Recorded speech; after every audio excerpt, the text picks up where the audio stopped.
యుక్తియుక్త బోధ. ఈ ఉదయం 9:30కు భగవాన్ లేచి బయటకు వెడుతుంటే మార్గంలో శ్రీవారి శరీరం కొంచెం తూలింది. భగవాన్ సమ్మతించరని సేవకులు పట్టుకునేందుకు జంకారు. చాలా కాలం నుంచి వస్తూ పోతూ ఉండే భక్తులొకరు పక్కనే నడుస్తూ భగవానుని పట్టుకుపోయారు. వద్దని వారిని వారించి మీరంతా పట్టుకోవాలని వచ్చి పడదోస్తారు. చాలు మీ పట్టుకోవడాలు, మీరు పడకుండా చూసుకోండి అని చల్లగా అదిలించారు భగవాన్. ఈ మాటల్లో ఎంతో విశేషార్థం ఉంది. భగవాన్ సాధారణంగా మాట్లాడినట్లే ఉన్నా ఆ మాటల్లో యథార్థం స్ఫురిస్తూ ఉండడం వల్ల అప్పుడే నోటు చేసుకున్నాను. ఇంతలో బయటకు వెళ్ళి వచ్చి యథాస్థానంలో కూర్చున్నారు భగవాన్.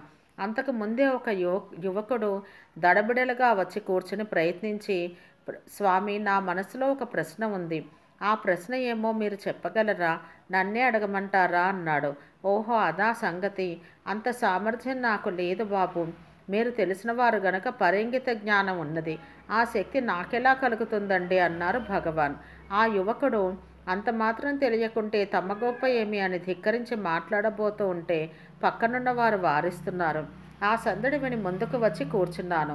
భగవాన్ ఇటు చూసి, ఇదిగో వీరు నాకు మనస్సులో ఉన్న ప్రశ్న మీరు చెప్పగలరా, నన్నే అడగమంటారా అంటున్నారు. ఇంతవరకు ఇలా అడిగిన వారెవ్వరూ లేరు. పాపం నన్ను పరీక్షిస్తున్నారన్నమాట. మనుషుల సంగతి వస్తూనే తెలుస్తుంది. ఎందుకు వచ్చింది ఆ కూర్చునే వాడకమే చెబుతుంది. నన్ను పరీక్షించే బదులు ఈ అడిగేవాడెవడని తాము పరీక్షించుకుంటే ఎంతో మేలు కదా అని సెలవిచ్చారు. ఆ యువకుని పక్కనే కూర్చున్న మరొకరు అందుకుని, స్వామి, తానెవరిని విచారించి తెలుసుకోవడమే జీవిత పరమావధి అని కదా తాము సెలవిస్తారు. ఆ తన్ను తాను తెలుసుకునేందుకు నామజపం మంచిదేనా? దానివల్ల ఆ పరమావధిని చేరగలమా అన్నారు. ఆహా, మంచిదే. అదే క్రమంగా ఆ పరమావధిని చేరుస్తుంది. పైదంతా పోగొట్టేందుకే నామజపం. పైదంతా పోతే నామమే ఉంటుంది. ఆ ఉండేదేదో అదే ఆత్మ, అదే దైవం, అదే పరమావధి. నామజపం అంటే ఆ దైవానికి ఒక పేరు పెట్టి పిలుస్తున్నామన్నమాట. ఇష్టమైనది ఏదో ఒక పేరు అని సెలవిచ్చారు భగవాన్. ఆ విధంగా ఏదో ఒక పేరు పెట్టి పిలిస్తే ఈశ్వరుడు ఆ ఇష్టదేవతా రూపం ధరించి వస్తాడా అన్నాడు ఆ భక్తుడు. ఓ ఓ ఏ విధంగా తలిస్తే ఆ విధంగా వస్తాడు. రాగానే ఏవేవో కావాలని వీరు అడుగుతారు. అడిగినవి ఇచ్చి ఇక్కడే ఉండి నాయనా అని వారు చక్కా పోతారు. వీరి పని ఇంతే, ఇక్కడే ఉండిపోతారు అన్నారు భగవాన్. మేము భగవానుని ఐహికమైన ఫలములు ఏమైనా అడిగితే అంతే చేస్తారు కాబోలును అన్నాను. భగవాన్ అది విని విననట్లుండి మాట తప్పిస్తూ, అందుకే వారికి రావాలంటే భయం. వచ్చారా, నీవు రిటైర్ అయి నీకున్న శక్తులన్నీ నాకు ఇచ్చివేయమని అంటారు.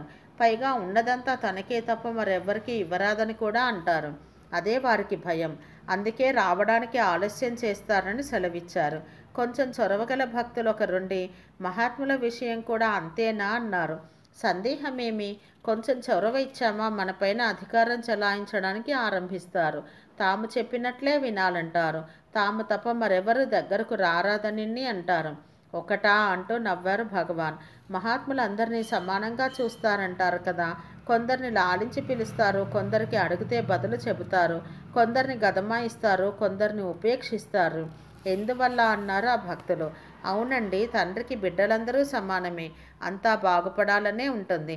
అందువల్ల వారి వారి అర్హతను అనుసరించి నిగ్రహానుగ్రహాలు చూపి శిక్షణ ఇస్తారు. సాధువులుగా ఉండే బిడ్డలు అడగడానికి జంకి భయభక్తులతో ఒదిగి దూరంగా ఉంటారు. వాళ్ళని లాలించి పిలిచి బెల్లం పెట్టాలి. గడుసువారు అడిగితే ఇస్తారు. దుడుకువారు పైకి ఎగబాకితే గదమాయించి త్వరగా ఇవ్వకుండా కూర్చోబెట్టవలసి వస్తుంది. మూఢులకు రుచి తెలియదు కనుక వారిని ఉపేక్షించి విడవాలి. అదేవిధంగా మహాత్ములను తమ ఆశ్రయించిన వారికి వారి వారి అర్హతను బట్టి నిగ్రహానుగ్రహములు చూపవలసి వస్తుంది అని సెలవిచ్చారు భగవాన్.